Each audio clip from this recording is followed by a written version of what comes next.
மகளே மருமகளே சீரியல்ல என்ன நடக்குதுன்னு பார்க்கலாம் வாங்க. வீடியோவை ஸ்கிப் பண்ணாம கடைசி வரைக்கும் பாருங்க. இப்போ இங்க நம்ம அபிராமியை நம்ம துளசி காப்பாத்திடுறாங்க. நம்ம அபிராமியுமே துளசியை கட்டி பிடிச்சிக்கிறாங்க. துளசி, எப்படியோ என் உயிரை காப்பாத்திட்டம்மா, உன்னை விட்டு பிரிஞ்சு போறமேன்னு சொல்லிட்டு நான் ரொம்ப வருத்தப்பட்டேன், ஆனா உன் கூடவே இருப்பேன் அப்படின்னு சொல்லிட்டு பயங்கர சந்தோஷமா இருக்காங்க. இப்போ கோமதி இருந்துட்டு, ஏ துளசி, அது என்னடி உன் கழுத்துல மஞ்சள் கயிறு இருக்கு, மஞ்சளா என்னவோ தெரியுது, என்னது அப்படின்னு சொல்லிட்டு இங்கே கோமதி சொல்லவும், உடனே இங்கே துளசிக்கு பகீர்னது ஒரு மாதிரி முழிக்கிறாங்க. நம்ம அபிராமியுமே, ஆமாம் துளசி, என்னமோ உன் கழுத்தில் மஞ்சளாக இருக்குது, என்ன அது காட்டு அப்படின்னு சொல்லிட்டு இங்கே நம்ம சின்ன தம்பியும் துளசியும் அப்படியே ரொம்பவே பதட்டப்படுறாங்க. இப்போது அந்த மஞ்சள் கயிறை அப்படியே பிடிச்சிக்கு இழுக்கிறாங்க, உள்ளேருந்து வருது மாங்கல்யம். அதை பார்த்ததுமே இங்கே நம்ம அபிராமி பயங்கரமாக ஷாக் ஆகுறாங்க. உடனே செண்பகம் இருந்துட்டு, அக்கா என்னக்கா இது தாலி, இது இது மீனாட்சி திருக்கல்யாணத்துக்கு நீங்கள் செஞ்ச தாலி தானே, இது எப்படி துளசி கழுத்தில், ஏ துளசி, எப்படி உன் கழுத்தில் தாலி வந்துச்சு அப்படின்னு சொல்லிட்டு ஆளாளுக்கு கேட்க ஆரம்பிச்சிடுறாங்க. இங்கே அபிராமி பயங்கர அதிர்ச்சியில் இருக்காங்க. துளசி, என்னம்மா இதெல்லாம், எப்படிம்மா உன் கழுத்தில் தாலி வந்தது அப்படின்னு சொல்லி கேட்கவும், இங்கே நம்ம துளசி என்ன சொல்கிறதுனே தெரியாமல் திக்கி திணறாங்க. இங்கே சூடாமணி இருந்துட்டு, அத்தை பார்த்தீங்களா என்ன மாதிரியான ஒரு காரியத்தை பண்ணியிருக்காங்கன்னு, இவ கழுத்தில் தாலி இருக்குன்னா அதுக்கு என்ன அர்த்தம், இந்த சின்ன தம்பி தான் கட்டியிருப்பான். 2 பேரோட நடவடிக்கையே கொஞ்ச நாள் சரியில்லாமல் இருந்தது. நான் சொன்னேன், அப்போ கூட நீங்கள் கேட்கவே இல்லை. ஏன் இவ்வளோ, ஏன் துளசியோட காலேஜில் கூட சின்ன தம்பியையும் துளசியையும் ஒன்று சேர்த்து பேசுவாங்க. அப்போவே இவங்க லவ் பண்ண ஆரம்பிச்சிருக்காங்க. அப்போவே எல்லாருக்கும் தெரிய வந்திருக்கு. ஆனால் நமக்கு தெரிஞ்சுமே நீங்கள் அதை நம்ப மாட்டேன்றீங்க. இப்போ பார்த்தீங்களா அது எங்கே வந்து முடிஞ்சிருக்குன்னு சொல்லிட்டு, இவங்க 2 பேரும் ரொம்ப நாளாகவே லவ் பண்ணிக்கிட்டு இருந்திருக்காங்க. இதுதான் சான்ஸ்னு சொல்லிட்டு நீங்கள் உயிருக்கு போராடிக்கிட்டு இருக்கீங்க. அதை கூட கொஞ்சம் கூட மனசில் வச்சுக்காமல் இந்த துளசியும் சின்ன தம்பியும் கல்யாணம் பண்ணிட்டு வந்திருக்காங்க. அதுவும் எவ்வளோ தைரியமாக கல்யாணத்தை பண்ணிவிட்டு இப்போ உங்கள் முன்னாடியே வந்து நிற்கிறாங்க பார்த்தீங்களா அப்படின்னு சொல்லிட்டு சூடாமணி இன்னுமே வெறுப்பேற்றிக்கு விடுறாங்க. அபிராமி பயங்கர அதிர்ச்சியில் இருக்காங்க. டே சின்ன தம்பி, என்னடா இதெல்லாம், துளசி கழுத்தில் தாலி கட்டினது யாருடா அப்படின்னு சொல்லிட்டு இங்கே சூடாமணி சொல்கிறாங்க. அத்தை, அதான் நான் சொல்கிறேன்ல, சின்ன தம்பி தான் துளசி கழுத்தில் தாலி கட்டியிருப்பான் அப்படின்னு சொல்லிட்டு. சூடாமணி, நீ கொஞ்ச நேரம் அமைதியாயிரு. டேய் சின்ன தம்பி, வாயை திறந்து சொல்லுடா, துளசி சொல்லுமா அப்படின்னு சொல்லிட்டு. இப்போ தான் நம்ம துளசியோட அம்மாவுமே அதே கோவிலுக்கு வராங்க. நடக்கிறத எல்லாத்தையுமே பார்க்குறாங்க. துளசி கழுத்தில் தாலி இருக்கிறத பார்த்துட்டு இங்கே துளசியோட அம்மா ரொம்பவே சந்தோஷப்படுறாங்க. இப்போ அபிராமி கிட்ட, அம்மா துளசிக்கு நீங்கள் கல்யாணம் பண்ணி வச்சிட்டிங்களாம்மா, உங்கள் மனசு மாறிடுச்சா, துளசி மனசுமே மாறிட்டுருக்கே, அந்த சித்தர் சொன்ன மாதிரியே துளசி கழுத்தில் 2ஆம் தாரமாக தாலி ஏறும், அந்த தாலி தான் அவளுக்கு நிலைக்கும்னு சொல்லி சொன்னாங்க, அது உண்மையாகவே நடந்துருச்சே அப்படின்னு சொல்லிட்டு துளசியோட அம்மா பயங்கர சந்தோஷமாக எங்கள் அபிராமி கிட்ட சொல்லவும், எங்கள் அபிராமிக்கு பயங்கரமாக கோவம் வருது. அம்மா நீங்கள் வேற ஏம்மா இப்படியெல்லாம் பேசி என்னை கருப்பேற்றிக்கிட்டு இருக்கீங்க, துளசி கழுத்தில் தாலி கட்டினது யாருன்னே இப்போ தெரியாமல் இருக்குது அப்படின்னு சொல்லிட்டு சொல்லவும், உடனே இங்கே நம்ம துளசியோட அம்மா இருந்துட்டு, ஏ துளசி, என்னடி இதெல்லாம், உன் கழுத்தில் தாலி கட்டினது உனக்குமே யாருன்னு தெரியாதா அப்படின்னு சொல்லிட்டு உடனே நம்ம துளசி சொல்ல ஆரம்பிக்கிறாங்க. அது வந்துமா, அபிராமி இருந்துட்டு, துளசி சொல்லு துளசி அப்படின்னு சொல்லிட்டு, அத்தை இந்த தாலியை கட்டினது சின்ன தம்பி தான் அப்படின்னு சொல்கிறாங்க. தயங்கிக்கிட்டே சொல்லவும், இதை கேட்ட அபிராமி, செண்பகம், சூடாமணி, வீட்டில் உள்ள, அதாவது அந்த இடத்துல உள்ள எல்லாருமே பயங்கரமாக அதிர்ச்சி ஆகுறாங்க. என்ன சொல்கிற துளசி, அப்போது சூடாமணி சொன்ன மாதிரியே நீங்கள் 2 பேருமே ரொம்ப நாளாகவே லவ் பண்ணிக்கிட்டு இருந்திருக்கீங்க அப்படி தானே அப்படின்னு சொல்லிட்டு. அத்தை இல்லை அத்தை, அப்படியெல்லாம் இல்லை அத்தை, அங்கே என்ன நடந்ததுன்னா, போதும் நிறுத்து துளசி, உன் மேலே நான் எவ்வளோ நம்பிக்கை வச்சுக்கிட்டு இருந்தேன் தெரியுமா, என் பிள்ளையை தான் நான் இழந்துட்டேன், என் பிள்ளையோட பொண்டாட்டி நீ, இந்த வளநாட்டுக்கே நான் உன்னை ஜமீனா ஆக்கலான்னு நினச்சிக்கிட்டு இருந்தேன், உன்னை இந்த வளநாட்டுக்கே நாச்சியார் ஆக்கி இந்த வளநாட்டவே உன்னை தான் காக்கா சொல்லலான்னு சொல்லிட்டு நான் நினச்சிக்கிட்டு இருந்தேன். ஆனால் நீ இப்படி ஒரு காரியத்தை பண்ணிட்டு வந்து நிற்கிறிய துளசி, நான் கொஞ்சம் கூட எதிர்பார்க்கல நீ இப்படி பண்ணுவேன்னு சொல்லிட்டு. கடைசி வரைக்கும் நீ என் கூடவே இருப்பேன்னு சொல்லிட்டு நான் ரொம்ப சந்தோஷப்பட்டேன். ஆனால் நீ என்ன மாதிரியான காரியத்தை பண்ணிட்டு வந்து நிற்கிற துளசி, இனிமேல் நீ என் முகத்திலே முழிக்காத அப்படின்னு சொல்லிட்டு இந்த துளசி கெஞ்சுறாங்க. அத்தை, தயவு செஞ்சு நான் சொல்கிறத ஒரு நிமிஷம் கேளுங்க அத்தை. அங்கே என்ன நடந்ததுன்னு தெரியாமல் நீங்கள் அப்படின்னு சொல்லிட்டு துளசி சொல்ல வரவும் உடனே இங்கே சூடாமணியோட அம்மா இதை இப்படியே நம்ம மெயின்டைன் பண்ணிடணும். அபிராமி அன்னைக்கு துளசி மேலே பயங்கரமாக கோவம் வரணும். துளசியையும் சின்ன தம்பியையும் இப்போவே துரத்தி விட்டுறணும். இந்த ஊர் பக்கமே அவங்க காலடி கூட எடுத்து வைக்கக்கூடாது அப்படின்னு சொல்லிட்டு சூடாமணியோட அம்மா கோமதி மனசுக்குள்ளே நினைக்கிறாங்க. இப்போ கோமதி, அண்ணி எல்லாம் ஒட்டு மொத்தமாக இந்த சின்ன தம்பியும் துளசியும் திட்டம் போட்டு தான் இப்படி பண்ணியிருக்காங்க. உங்களை அசிங்கப்பட வைக்கணும், அவமானப்பட வைக்கணுன்றது தான் அவங்களோட எண்ணமே. இங்கே பாருங்க அண்ணி, இதுக்கப்புறமும் இந்த துளசியையும் சின்ன தம்பியையும் நம்பிக்கிட்டு இருக்காதீங்க. இவங்களை இப்போவே இந்த ஊரை விட்டு துரத்துங்க அண்ணி. இவங்க உங்கள் கூட இருந்தாங்க அப்படின்னா கண்டிப்பாக உங்களுக்கு பெரிய துரோகத்தை தான் பண்ணிட்டு போவாங்க. இப்போவே மிகப்பெரிய துரோகத்தை தான் இந்த துளசி உங்களுக்கு பண்ணியிருக்கா அண்ணி அப்படின்னு சொல்லிட்டு இங்கே கோமதி ஏற்றி விடுறாங்க. இப்போது இங்கே அபிராமியும், இங்கே பாருங்க, இந்த விஷயத்தில் யாருமே பேசாதீங்க. துளசி, சத்தியமாக நீ இப்படி ஒன்று பண்ணுவேன்னு நான் கொஞ்சம் கூட எதிர்பார்க்கலம்மா. உன் மேலே நான் அம்பிட்டு நம்பிக்கையும் வச்சேன் அப்படின்னு சொல்லிட்டு இப்போ நம்ம சின்ன தம்பி பேச ஆரம்பிக்கிறாங்க. அம்மா, நான் சொல்கிறத ஒரு நிமிஷம் கேளுங்கம்மா ப்ளீஸ்மா அப்படின்னு சொல்லிட்டு சொல்கிறாங்க. என்ன சின்ன தம்பி, என்ன சொல்ல போகிற? இத்தனை நாளாக நீ நம்ம வீட்டில் இருந்த, உன்னை நான் என் பெத்த பிள்ளை மாதிரி தானே பார்த்தேன். ஆனால் நீ எனக்கு எவ்வளோ பெரிய துரோகத்தை பண்ணியிருக்க அப்படின்னு சொல்லிட்டு அழுகிறாங்க. ஐயோ அம்மா, நீங்கள் அழுகாதீங்கம்மா. நீங்கள் அழுதிங்க அப்படின்னா என்னால் அதை தாங்கிக்க முடியாது. ஆமாம், நெஞ்சில் வேலை பாய்ச்சிட்டு இப்போ அழுதா தாங்க முடியாதுன்னு சொல்லிட்டு வசனம் பேசிக்கிட்டு இருக்கியா சின்ன தம்பி அப்படின்னு சொல்லிட்டு இங்கே சின்ன தம்பி சொல்கிறதவே கேட்காம இங்கே அபிராமி பயங்கர கோவத்தில் என்னென்னமோ பேசிக்கிட்டு இருக்காங்க. உடனே இங்கே நம்ம துளசி இருந்துட்டு, போதும் நிறுத்துங்க அத்தை, நம்பிக்கை துரோகம் ஏமாத்திட்டேன் அப்படி இப்படின்னு ஏதாவது பேசிக்கிட்டே இருக்காதீங்க. அங்கே என்ன நடந்தது தெரியுமா? நான் சித்தர்கிட்ட மருந்து வாங்கிட்டு வரதுக்காக போயிருந்தேன். மருந்து வாங்கிட்டும் வந்துட்டேன். வர வழியில் இந்த பவானி ஆட்களோட என்னை துரத்தனா. அதுக்கப்புறம் நான் ஒரு கோவிலுக்குள்ளே போயிட்டு மறைஞ்சேன். அப்போது சின்ன தம்பியுமே என்னை தேடி பின்னாடியே வந்திருக்காரு. நான் கோவிலுக்குள்ளே போனதை பார்த்து அந்த பவானியோட ஆளுங்க எப்படியாவது என்னை கடத்திடணும்னு நினச்சாங்க. அது மட்டும் இல்லாமல் உங்களுக்கு மருந்தே கொடுக்கக்கூடாது, உங்களை உயிரோடவே விடக்கூடாது அப்படின்னலாம் பேசிக்கிட்டாங்க. அதுக்கப்புறம் அந்த மருந்தை தூக்கி சாமியோட கருவறைக்குள்ளே போட்டுட்டாங்க. அதுக்கப்புறம் அவங்க அங்கேருந்து போயிட்டாங்க. அந்த மருந்தை எப்படி எடுக்கிறதுன்னு தெரியாமல் நான் முழிச்சுக்கிட்டு இருந்தேன். அதுக்கப்புறம் சரி, என்ன ஆனாலும் சரி, அந்த மருந்தை கொண்டு போயிட்டு அத்தையை காப்பாற்றணுன்றதுக்காக, அதான் உங்களை காப்பாற்றணுன்றதுக்காக பூட்டையே உடச்சி உள்ளே போனேன். உள்ளே போயிட்டு மருந்தையும் எடுத்துட்டேன். அப்போ தான் சாமிக்கிட்ட வேண்டிக்கிட்டு இருந்தேன், தயவு செஞ்சு என் அத்தையை காப்பாற்றுங்க அப்படின்னு சொல்லிட்டு அங்கேருந்து கிளம்புறப்ப தான் அங்கே இருந்த ஊர் ஆளுங்க ஒருத்தவங்க, நான் ஏதோ கோவிலை திருட தான் வந்திருக்கேன்னு சொல்லிட்டு கோயிலோட நடவாசலை க்ளோஸ் பண்ணிட்டாங்க. நான் எவ்வளவோ கெஞ்சினேன், நான் இப்போவே போயாகணும்னு சொல்லிட்டு. அப்போ கூட அவங்க நம்பலை. நான் ஒரு விதவை அப்படிங்கிறத தெரிஞ்சுக்கிட்ட அவர், இந்த கோவிலுக்குள்ளே கன்னி பொண்ணுங்களும் விதவையும் உள்ளே நுழையவே கூடாது, அதுதான் எங்கள் ஊர் ஐதீகம், நீ நுழைஞ்சிட்டில்ல, நீ அதுக்கான தண்டனையை அனுபவிச்சே ஆகணும் அப்படின்னு சொல்லிட்டு கோயிலோட நடவாசலை பூட்டிட்டு அவர் போயிட்டாரு. நான் அந்த சாமிக்கிட்ட வேண்டிக்கிட்டு இருந்தேன், ஏன் என் அத்தைக்கும் எனக்கும் இப்படி ஒரு சோதனையை கொடுக்குறேன், என் உயிரை கூட எடுத்துக்கோ, என் அத்தையோட உயிரை நான் காப்பாற்றியே ஆகணும் அப்படின்னு சொல்லிட்டு நான் அந்த சாமிக்கிட்ட வேண்டிக்கிட்டு இருந்தேன். அப்போ தான் ஒரு பாம்பு என்னை கொத்திருச்சு அத்தை அப்படின்னு சொல்லிட்டு எங்கள் அபிராமி, என்ன சொல்கிற துளசி, பாம்பு கொத்திருச்சா? ஆமாத்த. அதுக்கப்புறம் வைத்தியசாலையிலேருந்து ஒரு வைத்தியர் அம்மா வந்தாங்க. அந்த கோயிலை அவங்க தான் பாதுகாக்கிறாங்க போல். அவங்க எனக்கு பாம்பு கடிச்சிருக்குன்ற விஷயத்த தெரிஞ்சுக்கிட்டு அவங்க பாம்பு கடிக்கு விஷமுறிவு மருந்தை கொடுத்தாங்க. அதுக்கப்புறம் தான் சின்ன தம்பி வந்தது. அந்த ஊர் ஆளுங்களுக்கு எல்லாருக்குமே நான் விதவைன்ற விஷயம் தெரிஞ்சுது அப்படின்னா, அது மட்டும் இல்லாமல் வளநாட்டை சேர்ந்தவ அப்படின்ற விஷயம் தெரிஞ்சுது அப்படின்னா கண்டிப்பாக கொன்னே போட்டுருவாங்க உங்களை அப்படின்னு சொல்லிட்டு அந்த வைத்தியர் அம்மா சொன்னாங்க. அப்புறம் நான் மயக்கத்தில் இருந்தேன். அப்போது சின்ன தம்பியை தாலி கட்ட சொல்லியிருக்காங்க. இந்த பொண்ணை காப்பாற்றணும் அப்படின்னா நீ தாலி கட்டியே தான் ஆகணும்னு சொல்லிட்டு அவர்கிட்ட சொல்லியிருக்காங்க. சின்ன தம்பியுமே தயங்கி இருக்காரு. சரி, வேறு வழியே இல்லை, சின்னம்மாவை காப்பாற்றியே ஆகணுன்றதுக்காக சின்ன தம்பியுமே என் கழுத்தில் தாலி கட்டினார் அத்தை. ஒரு வழியாக அந்த ஊர் ஆளுங்க கிட்டேருந்து தப்பிச்சு இந்த மருந்தை எப்படியாவது உங்ககிட்ட கொடுக்கணுன்றதுக்காக தான் நாங்கள் ஓடி வந்தோம் அத்தை. இந்த தாலியெல்லாம் பெரிய இதே இல்லை அத்தை. நான் இந்த தாலியை இப்போவே கழட்டி உண்டியலில் போட்டுடுறேன் அத்தை.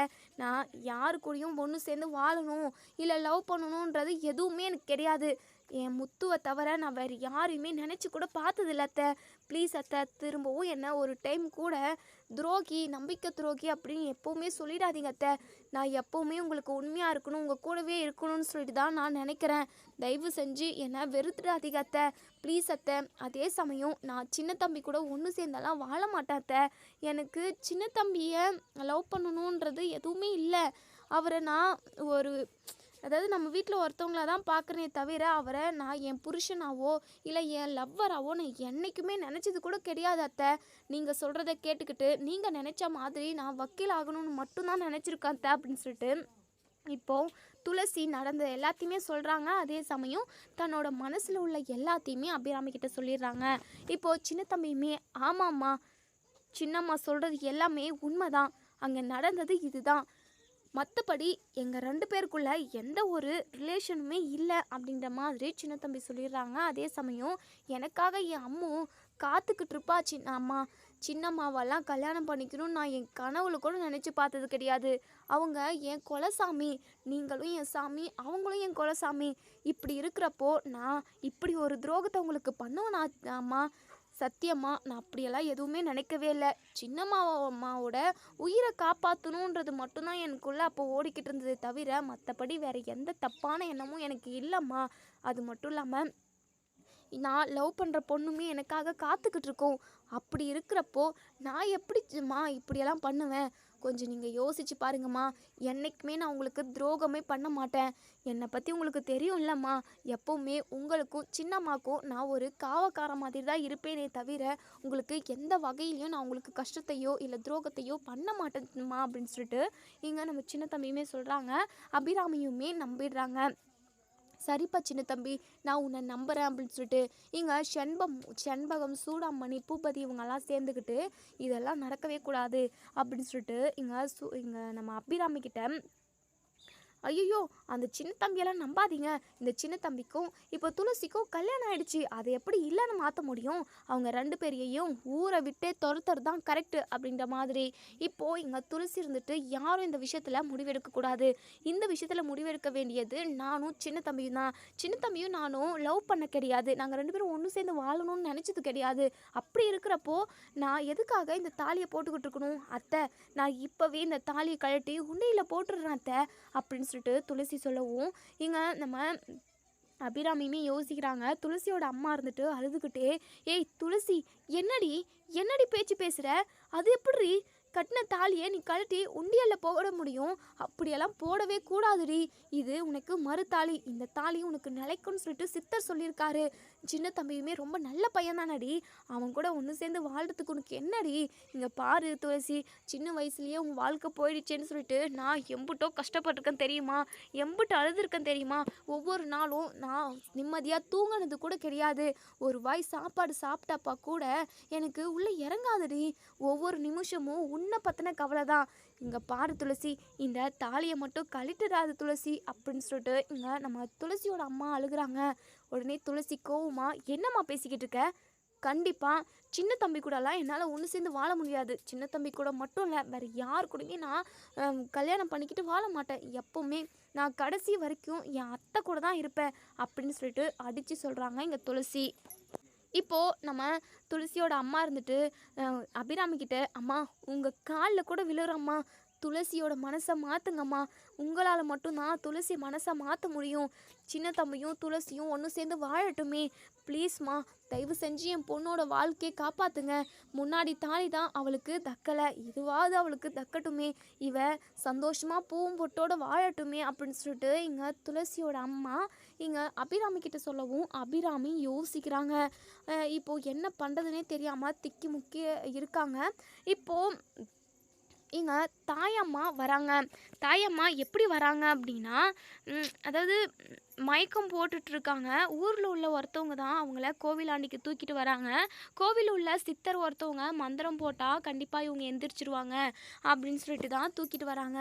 யார் என்னன்னு கூட தெரியாமல் நம்ம எப்படி எங்கே கூட்டிகிட்டு போகிறதுன்னு தெரியாமல் கூட்டிகிட்டு வராங்க. அதாவது கோயில் பக்கத்துலேயே மயக்கம் போட்டு விழுந்திருக்காங்க. நம்ம தாயம்மா எதுக்கோ வந்திருக்காங்க, மயங்கி விழுந்திருக்காங்க.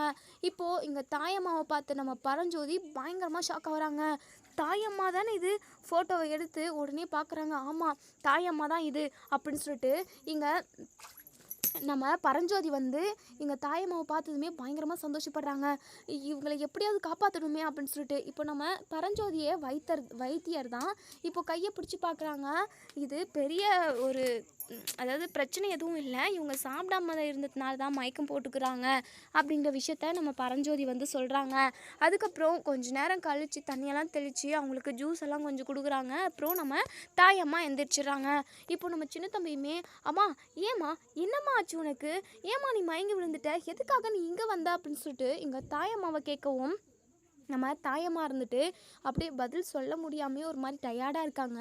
இப்போது பரஞ்சோதி இருந்துட்டு, சின்ன தம்பி நீ எதுக்காக இப்போ தாயம்மாவை கஷ்டப்படுத்துகிற, அது மட்டும் இல்லாமல் இது அம்மா அம்மான்னு கூப்பிட்ற, இதுதான் உன்னுடைய அம்மாவா அப்படின்னு சொல்லிட்டு உடனே அபிராமி இருந்துட்டு, ஆமாங்க சின்ன தம்பியோட அம்மா இவங்க தான் அப்படின்னு சொல்லிட்டு, இவங்களா சரி சரி நம்ம தாயம்மாவை கேட்போம், நம்ம குழந்தை எங்கே இருக்குது அப்படின்னு சொல்லிட்டு, தாயம்மா உங்ககிட்ட நான் ஒரு முக்கியமான விஷயம் பேசணும், அதுக்கு மட்டும் கரெக்டாக எனக்கு பதில் சொல்லுறியா அப்படின்னு சொல்லிட்டு உடனே நம்ம அபிராமி இருந்துட்டு, ஏங்க இவங்கக்கிட்ட உங்களுக்கு என்ன கேள்வி கேட்க வேண்டியிருக்கு, இவங்களை ஏற்கனவே உங்களுக்கு தெரியுமாங்க அப்படின்னு சொல்லிட்டு எல்லாமே இப்போ கொஞ்ச நேரத்தில் சொல்கிறேன் அபிராமி. தாயம்மா அதான் சிவகாமியோட அப்பா உனக்கு தெரியும்ல அப்படின்னு சொல்லிட்டு, தெரியும் ஐயா அப்படின்னு சொல்லிட்டு சொல்கிறாங்க. சிவகாமியோட அப்பா உங்ககிட்ட ஒரு குழந்தைய கொடுத்து எங்கேயாவது கண்காணாத இடத்துக்கு போன்னு சொல்லிட்டு சொன்னாரமே, அது உண்மையா அப்படின்னு சொல்லிட்டு இதை கேட்ட தாயம்மா பயங்கரமாக அதிர்ச்சி ஆகுறாங்க. என்ன ஐயா சொல்கிறீங்க, இங்கே பாரு தாயம்மா, எதுவாக இருந்தாலும் உண்மையை சொல்லணும், போய் பேசாத தாயம்மா ப்ளீஸ், உங்ககிட்ட கொடுத்த குழந்தை இப்போது எங்கே இருக்குது அப்படின்னு சொல்லிட்டு இங்கே பரஞ்சோதி கேட்கவும் இங்கே நம்ம தாயம்மாவுக்கு என்ன சொல்கிறதுனே தெரியல. என்ன ஒருவேளை இந்த ஐயாவுக்கு உண்மை தெரிஞ்சிருக்குமோ, அதனால தான் கேட்குறாரோ, சரி நம்ம உண்மையை சொல்லிடுவோம், நம்ம உயிர் எப்போ போகுமோ அடிக்கடிக்கு நமக்கு மயக்கம் வர வருது, நம்ம இருப்போமோ இல்லாமல் போயிடுமோ, சின்ன தம்பிக்கு ஒரு நல்ல அடையாளத்தை நம்ம அவனுக்கு காட்டிட்டு போகணும், அவனுக்கு ஒரு நல்ல வாழ்க்கை அமைச்சு கொடுத்துட்டு போகணுன்றதுக்காக தாயம்மா இருந்துட்டு, ஐயா என்கிட்ட குழந்தை கொடுத்தது உண்மைதான், அந்த குழந்தை உங்களுக்கும் அபிராமி நாச்சியாருக்கும் பிறந்த குழந்தை தான் அப்படின்னு சொல்கிறாங்க. இதை கேட்ட நம்ம அபிராமி பயங்கரமாக அதிர்ச்சி ஆகுறாங்க.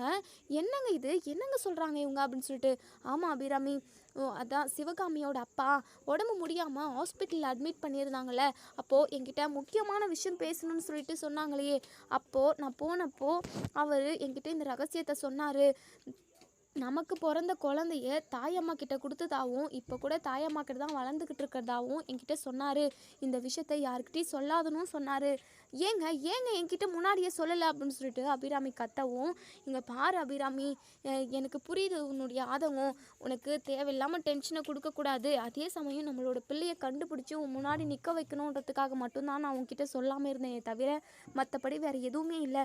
சரி இரு அபிராமி, மற்றதெல்லாம் நம்ம அப்புறம் பேசிக்கலாம், இப்போது நம்ம குழந்தை எங்கே இருக்கான்னு நம்ம கேட்டு தெரிஞ்சுக்கணும்ல. தாயம்மா எங்களுக்கு பிறந்த குழந்தை எங்கே இருக்கான், இப்போது என்ன பண்ணிக்கிட்டு இருக்கான் அப்படின்னு சொல்லிட்டு உடனே தாயம்மா இங்கே சின்ன தம்பியை பார்க்குறாங்க.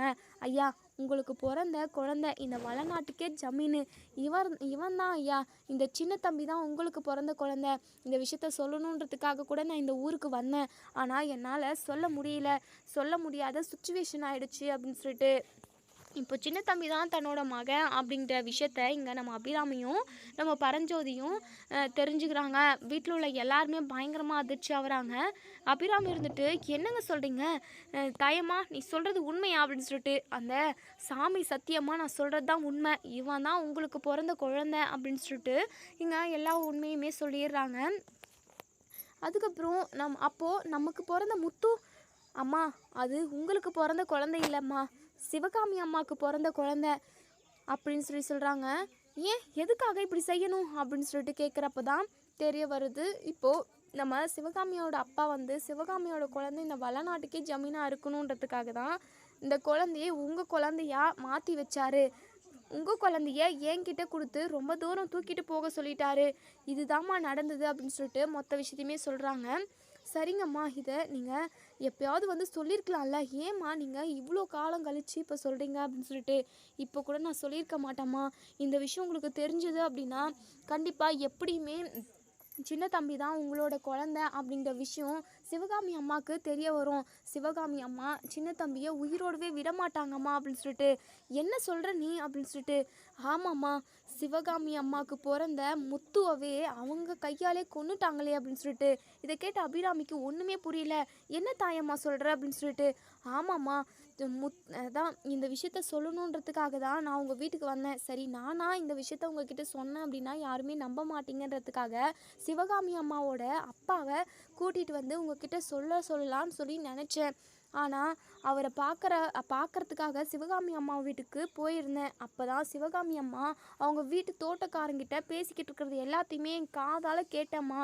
அந்த தோட்டக்காரங்கிட்ட, நீ இங்கே இருக்கவே கூடாது, நீ இங்கே இருந்த அப்படின்னா நம்ம தான் முத்துவை கரண்ட் ஷாக் கொடுத்து கொலை பண்ணோம் அப்படின்ற விஷயம் எல்லாருக்கும் தெரிய வந்துடும். தெரிஞ்சிச்சு அப்படின்னா அந்த அபிராமி என்னை சும்மாவே விடமாட்டா, என்னை கொன்று போட்டுருவான்னு சொல்லிட்டு அந்த சிவகாமி அம்மா பேசிக்கிட்டு இருக்கிறத நான் என் காதால் கேட்டேன். அதனால தான் நான் சொல்லாமல் வந்துட்டேன். ஒரு வேளை உங்கள் குழந்த என்கிட்ட தான் இருக்கான், அது சின்ன தம்பி தான் அப்படின்ற விஷயம் இந்த அபிராமி அம்மாவுக்கு தெரிஞ்சுது அப்படின்னா கண்டிப்பாக சின்ன தம்பியை கொண்டு போட்டுருவாங்களோன்னு சொல்லி பயந்துக்கிட்டு தான் நான் இந்த விஷயத்த சொல்லாமல் மறைச்சிட்டேன். அவன் ஏழையாவோ எங்கேயோ ஒன்று வேலை செஞ்சு கூட, அவன் கூலி வேலை செஞ்சு கூட பொழைச்சிக்கிட்டோம். அதுக்கப்புறம் உங்ககிட்ட வந்து உங்கள் பிள்ளைதான்ற விஷயம் சிவகாமி அம்மாவுக்கு தெரிஞ்சு சின்ன தம்பியை கொண்டு போட்டுட்டா அதை என்னால் ஏற்றுக்கவே முடியாதுமா. என்ன தான் நீங்கள் 10 மாதம் சுமந்து பெற்றாலும் சின்ன தம்பியை என் மார்லையும் தோல்லையும் போட்டு வளர்த்துருக்கம்மா அப்படின்னு சொல்லிட்டு எங்கள் தாயம்மா மொத்த உண்மையுமே போட்டு உடச்சிடுறாங்க. இதெல்லாம் கேட்டு நம்ம அபிராமி பத்திரகாளியாக மாறுறாங்க. அப்போது முத்துவை கொன்னது இந்த சிவகாமி தானா, கொஞ்சம் கூட மனசாட்சியே இல்லாமல் பண்ணியிருக்காளே அப்படின்னு சொல்லிட்டு இங்கே நம்ம அபிராமி பயங்கரமாக அழுகுறாங்க. உடனே பரஞ்சோதி இருந்துட்டு, அழுகாத அபிராமி அப்படின்னு சொல்லி ஆறுதல் சொல்லிக்கிட்டு இருக்காங்க. இப்போது இங்கே நம்ம அபிராமி இருந்துட்டு, நான் அந்த சிவகாமியை கொல்லாமல் விட மாட்டேங்க, நான் இப்போவே அவளை என் துப்பாக்கியால் கொன்று பொசுக்கிறேன் அப்படின்னு சொல்லிட்டு எந்திரிச்சு நிற்கவும், உடனே நம்ம பரஞ்சோதி இருந்துட்டு, இங்கே பார் அபிராமி, இது வரைக்கும் இழந்த இழப்பெல்லாம் போதும், இதுக்கப்புறமும் வேறு எந்த சண்டையும் வேண்டாம். இங்கே பாருமா, நம்ம பிள்ளை, நம்ம குழந்த இத்தனை வருஷத்துக்கு அப்புறம் நம்ம பார்க்குறோம். இவனை நம்ம கொண்டாடுறத விட்டுட்டு மற்றபடி வேறு எதுவும் எந்த பிரச்சனையும் நமக்கு வேண்டாம். நம்ம சின்ன தம்பியை மட்டும் பாதுகாத்துக்கிட்டா போதும் அப்படின்னு சொல்லிட்டு, சின்ன தம்பியே இதை வந்து ஏற்றுக்கவே முடியல. ஆனால் அவங்களுக்கு தெரியும் பெத்த அம்மா வேறு, வளர்த்தவங்க இவங்க தான்ற மாதிரி. இப்போ தான் நம்ம சின்ன தம்பி பயங்கர ஒரு அதிர்ச்சியிலேருந்து மீண்டு வராங்க. இப்போது அபிராமி நம்ம சின்ன தம்பியை, சின்ன தம்பி, நீ எங்கள் வீட்டில் வேலை செஞ்சுக்கிட்டு தான் இருந்த, என்ன தான் நீ வேலை செஞ்சாலும் நான் உன்னை வேலைக்காரனாலாம் ஒரு நாளும் பார்த்ததில்ல. என்னுடைய பெத்த பிள்ளையாக தான் நான் உன்னை பார்த்தேன். ஆனால் உண்மையாகவே நான் பெத்த பிள்ளை நீதான்ற விஷயம் எனக்கு இப்போ தான் தெரிய வந்துச்சு. ஆனால் இதெல்லாம் மிகப்பெரிய அதிசயம் இல்லை. சரி சின்ன தம்பி, நீ இனிமேல் வேலைலாம் செய்யக்கூடாது, எப்போவுமே என் கூடவே இருக்கணும். அது மட்டும் இல்லாமல் துளசியும் நீயும் ஒன்று சேர்ந்து வாழணும். துளசியை நீ பத்திரமா பார்த்துக்கணும், எப்போவுமே என் மருமக என் கூடவே இருக்கணும். கடவுள் எப்படியெல்லாம் முடிச்சு போட்டிருக்காரு பார்த்தியா அப்படின்னு சொல்லிட்டு இங்கே நம்ம துளசியுமே சைலண்ட்டாக இருக்காங்க. துளசியோட அம்மாவுக்கு பயங்கர சந்தோஷம், ரொம்ப சந்தோஷப்படுறாங்க. இப்போது இங்கே நம்ம துளசியோட அம்மா அபிராமி அம்மா காலில் விழுந்து, அம்மா ரொம்ப நன்றிம்மா, இப்போது 2 பேரையும் நீங்கள் ஒன்று சேர்த்து வைக்கிறீங்கன்னு சொல்லிட்டீங்க, துளசியோட வாழ்க்கை நல்லா இருந்தால் அதுவே போதும் அப்படின்னு சொல்லிட்டு ரொம்பவே சந்தோஷப்படுறாங்க. அம்மா நீங்கள் எதுக்காகவும் கவலைப்படாதீங்க, துளசியையும் சின்ன தம்பியையும் சந்தோஷமாக வாழ வைக்க வேண்டிய பொறுப்பு எனக்கு இருக்குது அப்படின்னு சொல்லிட்டு இங்கே நம்ம அபிராமி வந்து துளசியோட அம்மா கிட்ட சொல்கிறாங்க. இப்போது நம்ம சின்ன தம்பிக்குமே பயங்கர சந்தோஷமாக இருக்குது. இப்போது துளசிக்கிட்ட போயிட்டு, இங்கே பாருமா துளசி, நான் சொல்கிற பேச்சே நீ கேட்பியாம்மா அப்படின்னு சொல்லிட்டு துளசி சைலண்ட்டாகவே இருக்காங்க. இங்கே பாரு துளசி, நான் சொல்கிறத நீ கேட்பன்னு எனக்கு நல்லாவே தெரியும். என் கூடவே இருக்க சொல்லி உன்னை சொன்னேன், அதுக்கும் நீ ஓகே சொன்ன, எப்போவுமே என் கூடவே தான் இருப்பேன்னு சொல்லி இருந்த. அது மட்டும் இல்லாமல் என்னுடைய நம்பிக்கைக்கு நீ எந்த ஒரு குறையும் வைக்கலை, எந்த ஒரு ஏமாத்து வேலையும் பண்ணலை, எப்போவுமே என் கூடவே இருக்க, நான் நினச்ச மாதிரி ஜட்ஜ் ஆகவும் தான் சொல்லிக்கிட்டு இருந்தேன். சரிம்மா, நீ சின்ன தம்பி கூட ஒன்று சேர்ந்து சந்தோஷமாக வாழணும் துளசி, இதுக்கு நீ சம்மதிக்கணுமா ப்ளீஸ்மா அப்படின்னு சொல்லிட்டு இப்போது இங்கே சின்ன தம்பி இருந்துட்டு இங்கே நம்ம அபிராமி கிட்ட, அம்மா நான் உங்ககிட்ட ஒரு முக்கியமான விஷயம் சொல்லணுமா, சின்னம்மா கிட்ட நீங்கள் எதுவுமே வற்புறுத்தாதீங்க. அது மட்டும் இல்லாமல் நானும் என் அம்முக்காக வெயிட் பண்ணிக்கிட்டு இருக்கேன், நான் என் அம்முவை தான் கல்யாணம் பண்ணிப்பேன் அப்படின்னு சொல்கிறாங்க. இதை கேட்ட துளசி பயங்கரமாக ஷாக் ஆகுறாங்க. ஏன்னா துளசிக்கு தெரியும் சின்ன தம்பி வச்சுக்கிட்டு இருக்க ஃபோட்டோவில் இருக்கிற குழந்தை அந்த அம்மு நம்ம துளசி தான்ற விஷயம். இப்போ துளசி கிட்ட, அதாவது நம்ம அபிராமி கிட்ட சின்ன தம்பி சொல்லியிருப்பாங்க, நான் என் துளசிக்காக தான் வெயிட் பண்ணுறேன், துளசியை தவிர அம்முக்காக தான் வெயிட் பண்ணுறேன், அம்முவை தவிர நான் வேறு யாருமே கல்யாணம் பண்ண மாட்டேன்ற மாதிரி. இப்போது இங்கே நம்ம துளசி பயங்கரமாக யோசிக்கிறாங்க, என்ன பண்ணுறதுன்னு தெரியல. ஏன்னா நம்ம துளசி தான் அந்த அம்முன்ற விஷயம் சின்ன தம்பிக்கு தெரிஞ்சால் உண்மையாகவே ரொம்பவே சந்தோஷப்படுவாங்க. 2 பேருமே ஒன்று சேர்ந்து வாழ்கிறதுக்கு நிறைய வாய்ப்பு இருக்குது. இப்போ துளசி தான் மனசு வைக்கணும். துளசி இந்த விஷயத்தில் என்ன முடிவெடுக்க போகிறாங்க அப்படின்றத நம்ம வெயிட் பண்ணி பார்ப்போம் ஃப்ரெண்ட்ஸ். துளசி தான் அம்முன்ற விஷயத்த நம்ம சின்ன தம்பிக்கிட்ட சொல்லணும். சின்ன தம்பியும் துளசியும் ஒன்று சேர்ந்து சந்தோஷமாக வாழணும் அப்படின்னு நினைக்கிறவங்க இந்த வீடியோ கீழே கமெண்ட் பண்ணி தெரிவிங்க. அதே சமயம் முத்து சாவுக்கு அதாவது முத்து செத்ததுக்கு காரணமே இங்கே சிவகாமி தான். சிவகாமிக்கு தன்னோட பிள்ளை தான் முத்துன்ற விஷயம் தெரிஞ்சால் கண்டிப்பாக ரொம்பவே நொந்து போயிடுவாங்க. தன் வினை தன்னை சுடுன்ற மாதிரி அந்த பழமொழிக்கு ஏற்ற மாதிரி தான் இது இருக்குது. தன்னோட புள்ளன்னு தெரியாமவே தன்னோட பிள்ளைய அவங்களையே சாவடிச்சிட்டாங்க. இந்த விஷயம் தெரிஞ்சால் கண்டிப்பாக சிவகாமி ரொம்பவே ஃபீல் பண்ண போகிறாங்க. இனி இதோட இந்த ரிவ்யூ முடியுது. இதுக்கப்புறம் என்ன நடக்குது சொல்லி வெயிட் பண்ணி பார்ப்போம் ஃப்ரெண்ட்ஸ். வரப்போகிற எபிசோடில் என்னெல்லாம் ட்விஸ்ட் கொண்டு வராங்க அப்படின்றத நம்ம வெயிட் பண்ணி பார்ப்போம். தேங்க்யூ.